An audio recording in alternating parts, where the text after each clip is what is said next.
The Robins, of course, nesting on the very top of the branch at the moment, but Saints are stricken, low on form, low on personnel, and low on confidence. But today, John Wells, anything is possible. No, absolutely. Good afternoon, Dave. It is a match that's really set up, isn't it? And the story's going to unfold over the next couple of days. And I tell you what, Saints already, straight off the kickoff, have come up with an error. Well, it is a terrible start, isn't it? Two youngsters coming together, getting in each other's way. So here comes Parcell again. This is a test, a real test for this Saints side in the opening minutes, and they might be fan wanting here. Hiku goes wide, and Burgess flying over at the corner. Touch judges having a look, referees having a look. I think we heard the referee saying the grounding was fine. We have a try. And St Helens have only had hands on ball once, and that was to make a mistake, and Hull Kingston Rovers have made them pay. I'll tell you what, that is some finish from Joe Burgess. He was a great pickup, wasn't he, for Hull KR. I'll tell you what, he's repaying him in spades. It all came from this error, straight from the kick-off. Two young lads not talking to one another, but the setup was absolutely incredible. That pass there from Niall Evans was absolutely perfect, straight onto the chest of Peter Hiku, and allowed him then to pass on to Burgess. Take another look at that, brilliant, absolutely superb, and the finish was just as good. Just take one more look at this pass, catch, pass, had no time whatsoever. T. Ritson had committed. They knew that if they could execute the final two passes, Burgess would have a brilliant chance of converting the corner. He does just that. The best possible start for what must be, Dave, I don't know, 2,500 travelling fans here. But like a real carnival here today in the sunshine. And now it's the main event, and that is a penalty. Well, Wonga Blake is getting further involved. Well, the referee has already made his decision. Yeah, Tommy Makinson, the experience there is pulling his England teammate to one side and saying, look, don't get yourself involved. That's a really dangerous snipe out of dummy half, and just collected high by Wonga Blake. There's a drop in height there from Jack Broadbent, but it is a fairly forceful contact there from Wonga Blake. It'll be at the minimum a penalty, and you can see why Mikey Lewis is aggrieved. His teammate taken high. Well, every time this kind of scenario happens, the referee striding around and having a silent conversation with a video referee is a concern for the player who's been penalised. Wonga Blake's going out there. Johnny Lomax. It's direct, it's forceful and dangerous. He has lost height rapidly, so it's 10 minutes in the bin. Well, there you heard the explanation. Lost height rapidly, but it was forceful and it was dangerous. So it's not a red card, but it is a yellow card. And St Helens, with what has been a disastrous start so far, now have 12 men for the next 10 minutes. And this is a real opportunity now for Hull KR. It's got some excellent back rowers. They've got another to come next year, haven't they? Rhys Martin suggesting that Dean Hadley will push up or push towards the middle next year. More. Evans to Hiku, and Hiku is stepping away. There just seems to be a constant threat on that right-hand side in the opening 11 minutes.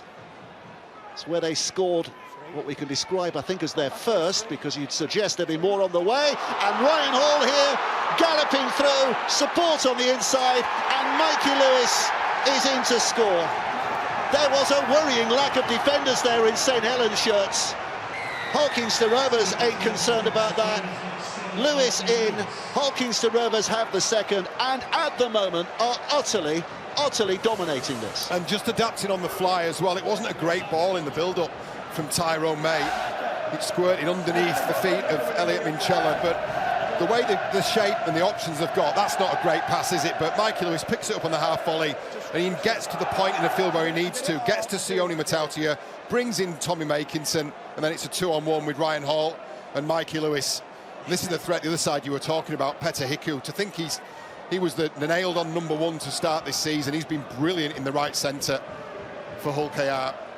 And then it's the pass, this second pass, not a brilliant one, but again, just how quickly they drop into shape. Mikey Lewis steps across, draws in Matautia, and then Ryan Hall provides it on a plate for Mikey Lewis. Well, the man down that side, obviously, with Wonga Blake in the sin bin. So that didn't help, but even given that fact, this was a lot of space earned by Hull Kingston Rovers here. 8-0, 12 minutes played, kick to come, good heavens. Looking to shut us up and prove that AI knows what it's talking about, and it does, because over it goes, and 10 points to nil. What a start for the Robins this is. It's the best possible start, isn't it? I mean, you've got to say St Helens have contributed to this, haven't they, by mistakes and ill discipline. But that's where Broadbent's pass does come off, another catch and pass. And then back on the inside from Ryan Hall. Well, very often when you see a player sin-binned, you can't recognise that one team has a player short. Just at the moment you look down and Saints almost look like they have 2 players short because of the way Hull Kingston Rovers are going about their business here. May, just slips through. There were 3 or 4 in front of him and barely a hand was laid on him. And this is joyful stuff from the Robins' point of view. Well, young fella, it's been a long time since this team was playing like this on a regular basis. But today, they are doing it in a stylish manner. And that's exactly what Sam Tompkins was talking about, that laid-back, laconic style from Tyrone May. Just lulls the defence into a false sense of security and glides through the line. They had a player in backfield and Joe Batchelor just disappeared off the side of your screen, so they're actually defending with 10 men in the line plus a fullback. But take nothing away from Tyrone May, picks his side, just shows and goes. He just oozes class, doesn't he? And he's happy with himself. Picture perfect from Tyrone May. Well, this, at the moment, this looks like it could be a disastrous day for St Helens, doesn't it? Yeah, there's a couple of injury concerns, weren't there? Joe Batchelor, and I think even Johnny Lomax was slow back to his feet. And here's their little number 7 looking to add another couple of points, and over it goes again, and it is 16 points to nil. Parcell, what are they looking for here? Out to Tyrone May. Now it's with Evans. Numbers again, Burgess again. They have their 4th try of the afternoon. This is a walking day for Hull Kingston Rovers. They've never seen anything like this for a long, long time. Hull Kingston Rovers, just at the moment, are purring and are galloping clear at the top of the table. Oh, it is just so good to watch. Joe Burgess picks up his 7th of the season. But again, just take a look and marvel at the build-up to this. The shape they've got, the options they've got, the passing, the catch and pass there from Petter Hiku was absolutely top draw. Parcells able to get out.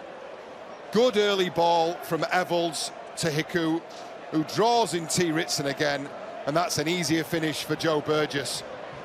Well, I'll tell you what, if there weren't alarm bells ringing before this, there certainly are now for the home side. That just looked too easy. There's nothing particularly individually special. Perhaps that pass was pretty good. But it's just about picking numbers, getting in the good shape and then executing. And Willie Peters incredibly pleased with what he's seen on the field. We're a quarter of the game in. They're keeping up with the clock. Dave, it's ridiculous. It's ridiculously good. Thinking about that right-hand side, and May and Evans, and delays the pass and gets Burgess away. He's galloping towards a hat-trick, but he unselfishly puts it inside. And they're still keeping it alive. Somehow Batchelor kept it alive. Parcell carries it on. There was a try there for the begging, but the pass didn't quite connect. 1 play to go. Inside for Tyrone May. May now kicks towards the corner, but Wonga Blake, well, could have caught that on the full and we've got another set, but he's put it behind the netball line and has conceded the dropout underneath the sticks. Well, here's the break. Nine Levels just picks the pass, waits for T. Ritson to come back in. I'm looking for who gets the tap here. That's just it's a collision rather than anything else between Harry Robertson and James Batchelor. And then this kick, well, I'll tell you what, Wanga Blake, you've already got 1 foot in the in goal. Why put more pressure on your side? I wonder sometimes at what goes through his head, because he's got an opportunity there to really have a swing, a change in momentum for Saints. Instead, he's just put them back under pressure. Mikey Lewis bravely getting involved again, but Saints drag him down. 1 to go. May with a short flat pass. Oh, it's a forward pass. It looked brilliant. And from the other end, well, they would not have been able to pick out that that was forward. They would have thought it was brilliant. I'll tell you what, forward pass or not, I'll tell you what it does speak of. It speaks to the confidence with which they're playing out there. So that the play before, I mean, Whitbread found Mikey Lewis with what looked like an impossible offload. And then you've got Tyrone May just pushed one forward there. The final pass, there wasn't an issue with that one. It was the pass from Tyrone May that was just forward. So it's a very deep call from the referee, getting Moses and Bai to move. And they're here again, and Hiku, and Burgess, and again he's galloping free, and has so many in support. This time he doesn't bother. And Joe Burgess with a hat-trick, ignoring the fullback as he ran in to claim that third of the day. And that sums up where Kingston Rovers are at the moment. 24 points to nil with 6 minutes of the half remaining. Just too good, just too good. And Niall Evans again in the build-up, late movement, drops himself into the line. Just that drift on the outside there, gets the ball from Batcher, pulls in Ritson again. They're going to have to do some work, St Helens, you know, on that left-hand edge at half-time. And Burgess, we know about the pace he's got in open space. This is a variation of play we've seen. Just drop Sevels onto the outside, centre and wing have to come in, but do not stop the ball, crucially. Just a cutback on the inside, evades the St Helens defence, and he picks up a first-half hat-trick, much to the appreciation of head coach Willie Peters. Maybe we're due one of those. Lewis kicks it right between the uprights. 3 out of 5, 26 points to nil. He's watched well by Ritson and dragged down. 1 play to go. Lewis now runs it towards the corner, then puts the little kick in for the chase. And Mbai's not taking any risks. Pushes it dead. Saints have got more pressure coming their way here. That's a really intelligent kick. Just assesses all the options, short side and open. And the weight on it is perfect. The weight, it just... Moses and Mbai just has to play, especially when the bounce kicks up. Look at the number of Robin shirts in the frame as well, making his decision for him. Saints defence recovers in time. Parcell goes out. There's a push. There is a try. They're over again. Tanginoa gets his head in, but the referee is asking a question here. Yeah, I think Lomax might have his hand under here, but the referee sent it up as a try. Could be the all-important factor. He's going to take his try scoring into double figures 10. He becomes the 6th Kingston Rovers player in double figures for tries this season, which tells you very much a part of the story of their year. Everywhere you look, there's try scoring potential, isn't there? And he's been a remarkably consistent player for Hull KR this year. Ever present, I think, 23, this is 23rd game. Round 23, his 8th Super League try, 10th of the season in all competitions, as you said, and a massively valuable asset for the Robins. Still over half an hour to play. The flags go up, and they have 32 points to their name here, Kingston Rovers. First time they've had this kind of consistent pressure in a set for a long, long time. Little kick there by Whitby. But Evans, he's missed it! He's missed it! And the follow-up on the debut. We'll see Whitby scoring the try. St Helens fans are celebrating that as if it was a score that has just taken them to a grand final. You couldn't be further from the truth, but there's a young fellow with a big future who has something to remember from this day. Yeah, he's not going to get the result he wants, is he? But well done, George. Welcome to Super League. And well done on, brilliantly weighted kick to start off with. But then, when opportunities present themselves, be ready to take advantage. Just a fumble from Niall Evans, who's been otherwise perfect this afternoon. And George Whitby, on a forgettable day for Saints fans, an unforgettable day for him because he makes his debut, and a try-scoring debut at that. Lewis again has a look at what's ahead of him. Does he fancy a run from there? Of course he doesn't. Throws it back to Hadley. Hadley now back to May. The advancing Saints line almost spoiled that, but a great ball out to this right-hand side, and Burgess has a fourth. Joe Burgess, 4th try of the afternoon. He celebrates with us Kingston Rovers supporters. It's been a day of smiles and delight for the Robins. and it just seems to get getting better and better. 4 up for Joe Burgess. What a finish in the corner. But I tell you what, the pass from Tyrone May was a thing of beauty. Just waits, bides his time, sees Tommy Makinson. He's read the script. We've seen this play unfold before. Just take a look at the time he's got. Rolls out for tackle, assesses, pumps, ball over the top. Go and finish another one, Joe. The pass, it's just all about the time that this man has got, how quickly he can sum up what a defensive line looks like, where the fracture points are, where the weaknesses are, and then deliver it to a man in a better position than he is. And that man was Joe Burgess. You avoid the other two, and there's some shaky form going on between below that top three. So you'd fancy a home game against, well, essentially fourth. Time off, just wait. May's hurt here. You all right? Tackle four. I think the referee's just checking on his health.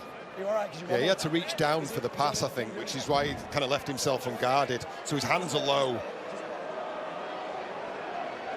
He is okay. Yeah, just awkward, I think. I think the referee just maybe gave him the time because it was an awkward-looking tackle, wasn't it?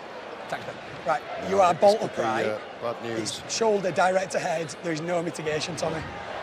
It's a second red card of the year for Tommy Makinson.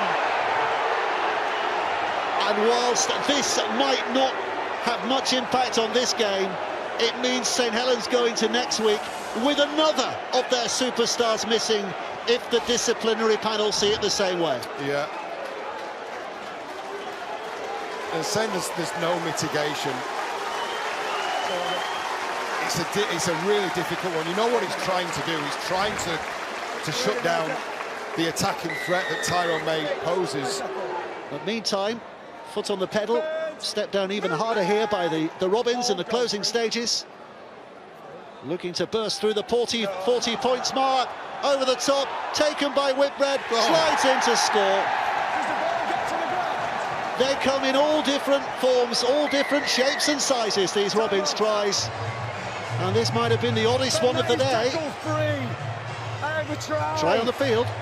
In my view, it breaks the tackle. I'm just confirming the ball gets to the grip line, please. Well, this is confirmed, and it is. Whitbread's score. Hulkingston Rovers with yet another. It's 40 points to 6 with a kick to come. And Mikey Lewis's stock continues to rise, doesn't it?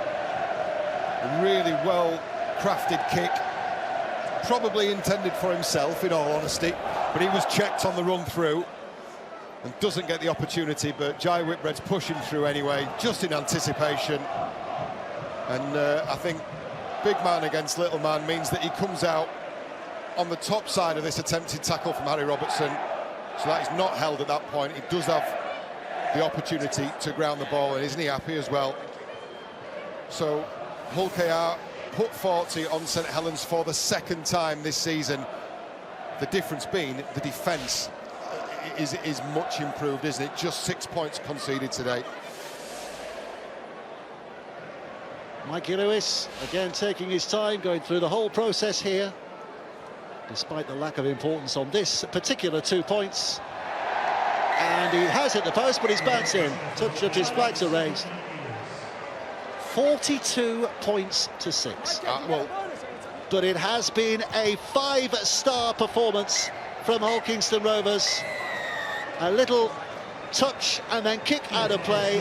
4 tries provided by Burgess on the back of some super slick stuff that went on the inside. Well, there's some fixing up to do from St Helens' point of view. They need players back on the paddock, is the obvious bottom line. But Hulkingston Rovers will have a party Saturday night and wake up Sunday morning and dream of a big theatre in a few weeks' time. Full time here, St Helens 6, Hulkingston Rovers 42.